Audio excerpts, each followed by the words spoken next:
magazine de l'environnement, c'est reparti avec pour cette émission de rentrée un petit exercice de révision de vocabulaire et d'idées autour d'un terme à spectre large, le mot prolifération.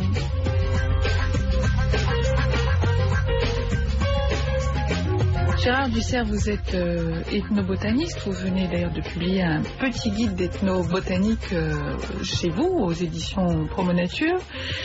Alors, je voulais vous parler de quelque chose qu'on trouve sur Internet et qu'on voit également beaucoup dans la région Rhône-Alpes depuis cet été. Sur Internet, il y a un site qui s'appelle ambroisie.info. Et je vous lis vaguement la page d'accueil. L'ambroisie, une plante sauvage qui nuit à la santé. Alors je mets exprès un accent parce qu'il y a des gros points d'exclamation. Connaissez-la, sachez-la reconnaître. Une plante envahissante. Le risque dans votre région. Éliminez cette nuisance. La réglementation. Un langage, somme toute, extrêmement martial, voire presque militaire, de combat, de lutte, de résistance contre une plante sauvage dont on apprend au fil des pages qu'elle s'est répandue surtout par la faute des hommes. Tout à fait. Cette plante d'ailleurs qui est une plante, je dirais, anodine et sans conséquence si justement... si l'homme, en essayant, par ses méthodes modernes d'agriculture, par ses méthodes modernes aussi de travaux, les grands travaux provoquent souvent des pousses d'ambroisie, notamment quand on élargit des routes, quand on remue la terre. Tout ce qui est aménagement du territoire. Oui, voilà, oui. Mais qui est une plante qui est totalement anodine et très facile à faire disparaître ou à éliminer si on fait ce qu'il faut et si on arrête de faire ce qu'il ne faut pas faire. Alors, comment se fait-il qu'il y a eu cette prolifération et pourquoi est-ce qu'elle est considérée comme pas du tout anodine? Enfin, je demande pourquoi. Il y a évidemment des problèmes d'allergie qui sont réels. Mais comment se fait-il qu'elle ait été anodine? Il faut reprendre l'historique aussi. Ça, c'est une plante donc qui est originaire quand on se pose une question sur une plante, il faut toujours retourner chercher ce que j'appelle son biotope primaire, c'est-à-dire là où elle pousse naturellement sans intervention de l'homme ou est-ce qu'elle existait déjà même avant que l'homme existe, quoi.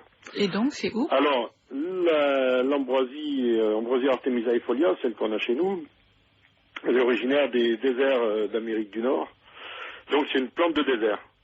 Alors, si elle a proliféré à ce point-là chez nous, c'est parce qu'on est en train de lui créer des conditions qui lui sont favorables et qui la font pousser. On crée du désert. Quand on remue la terre et qu'on met la terre stérile qui est dessus, on fait exploser l'ambroisie. Ou dans les parcelles agricoles, quand on fait disparaître la matière organique par manque de matière organique, dans les champs de céréales notamment, on fait proliférer l'ambroisie parce qu'on crée des conditions favorables à cette plante, c'est-à-dire des conditions près ou presque désertiques, quoi.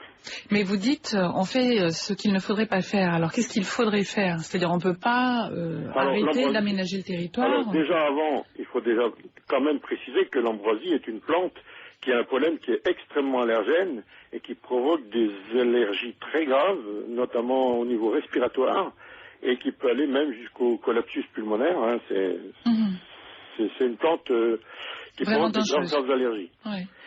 Alors, l'ambroisie, donc, elle va venir sur des sols dans lesquels, soit il n'y a pas à l'origine, son biotope primaire, c'est des sols où il n'y a ni argile, ni humus, ni argile, ni matière organique.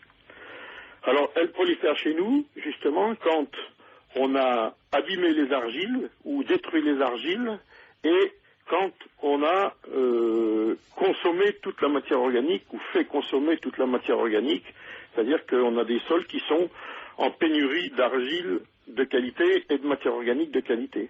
Alors, si on veut faire disparaître l'ambroisie, il faut rééquilibrer les sols, c'est-à-dire soigner nos sols pour que les argiles ne s'abîment pas, et ramener de la matière organique, du compost, de l'humus, de manière à ramener des acides organiques dans le sol, et l'ambroisie ne lève plus sa dormance et ne pousse plus.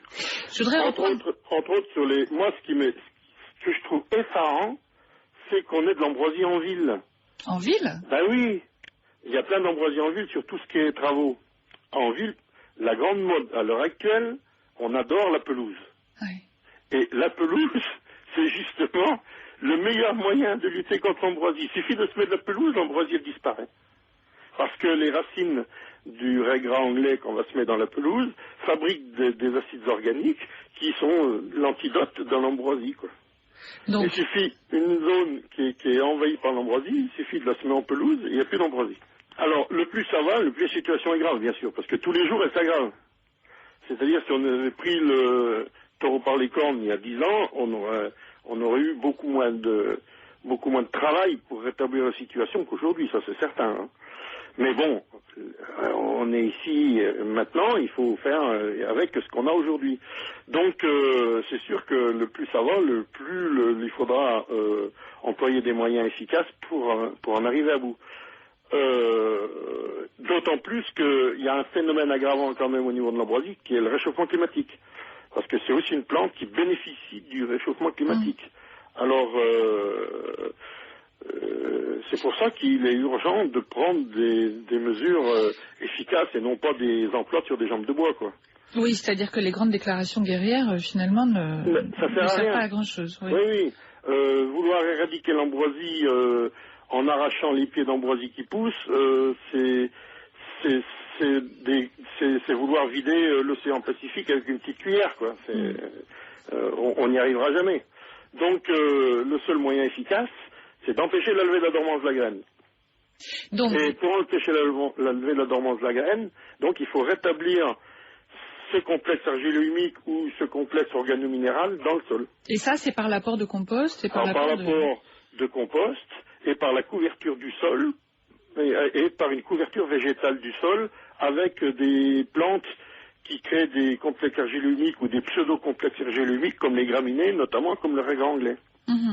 Il faut préciser peut-être que l'ambroisie a des graines qui ne se transportent pas facilement. C'est-à-dire ça ne peut pas être le vent ni les animaux qui les transportent. En fait, les graines restent vraiment sur la terre et donc elles se collent aux semelles ou aux pneus des engins. Oui, mais aujourd'hui, l'ambroisie, on la découvre aujourd'hui parce que elle commence à pousser en masse et à provoquer des problèmes au niveau des allergies aujourd'hui.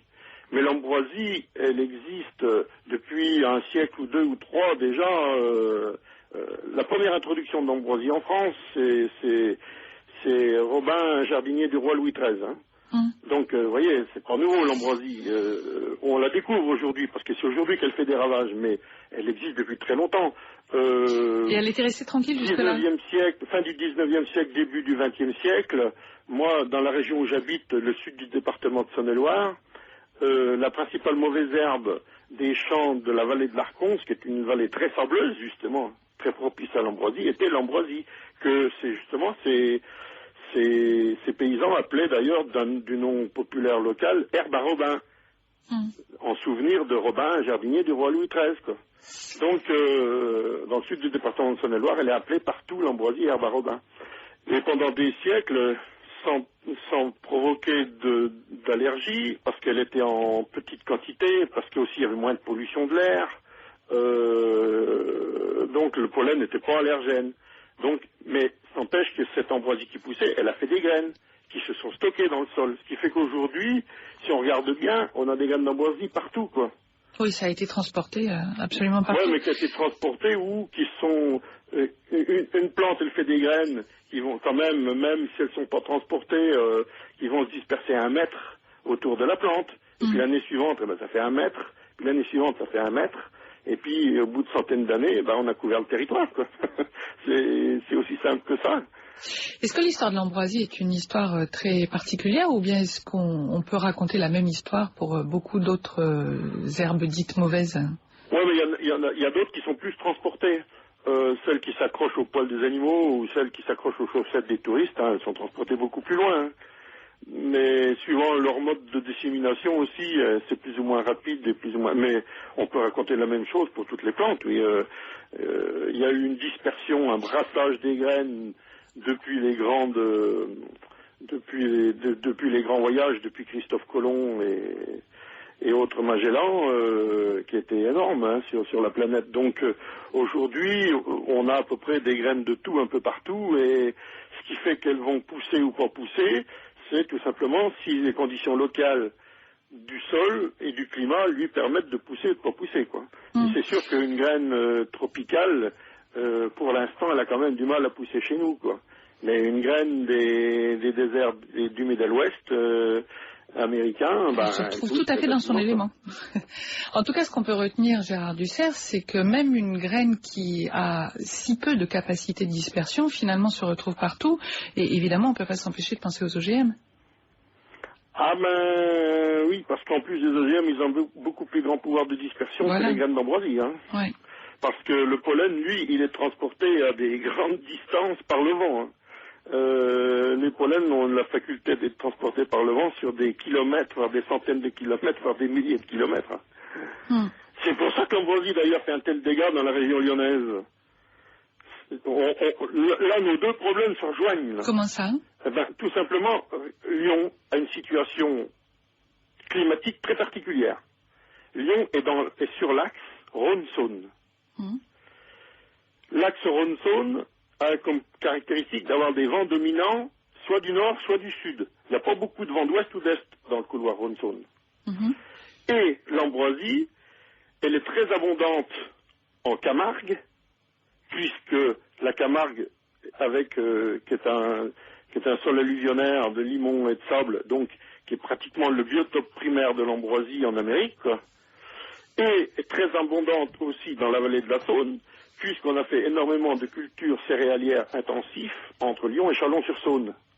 Alors ce qui fait que quand c'est le vent du nord, tout le pollen d'ambroisie, parce que le pollen d'ambroisie, ses graines ne sont pas transportées loin, mais son pollen est anémophile, qu'on appelle ça, c'est-à-dire transporté par le vent. C'est-à-dire que tout le pollen d'ambroisie depuis Chalon-sur-Saône, quand c'est le vent du nord, traverse Lyon, de la vallée de la Saône, depuis Chalon. Et puis quand c'est le vent du sud, il vient depuis la Camargue et traverse Lyon. Alors ce qui fait que Lyon est traversé en permanence par du pollen d'ambroisie au moment de la floraison de l'ambroisie, soit du nord de la vallée de la Saône, soit du sud de la vallée du Rhône. Et alors j'avais peut-être pas bien compris. Donc vous voyez, ces pollens qui peuvent être transportés sur des centaines de kilomètres. Alors si c'est du pollen d'ambroisie, ça crée des allergies. Si c'est du pollen OGM, on ne sait pas pour l'instant ce que ça crée, mais il y a des risques, quoi. Le mot de prolifération pour vous, Gérard Dussert? La prolifération, ça veut dire qu'il trouve des conditions favorables à sa multiplication excessive, quoi.